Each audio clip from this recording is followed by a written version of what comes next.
Para peguam menolak gesaan Suruhanjaya Pencegahan Rasuah Malaysia (SPRM) supaya undang-undang baharu digubal bagi menangani salah laku dalam jawatan awam serta penyelewengan dana awam. Mereka berpendapat kerangka perundangan sedia ada sudah mencukupi untuk membolehkan tindakan diambil terhadap kesalahan berkaitan termasuk rasuah dan salah guna kuasa.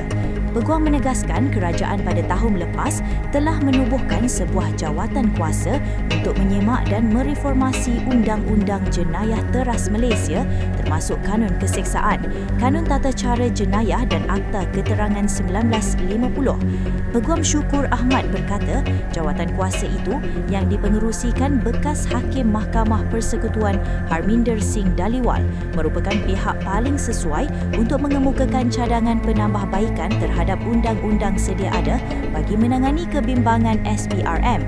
Menurut Peguam Amir Hamzah Arshad, Kanun Keseksaan sudah mengandungi bab khusus yang menangani kesalahan yang dilakukan oleh penjawat awam termasuk menerima suapan atau memperoleh barang berharga tanpa pertimbangan.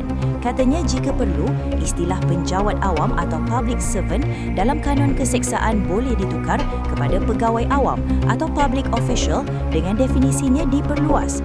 Peguam Kitson Fong berkata, undang-undang yang dicadangkan oleh SPRM kelihatan tidak perlu memandangkan mekanisme yang diperlukan sudah pun wujud tetapi kurang dimanfaatkan.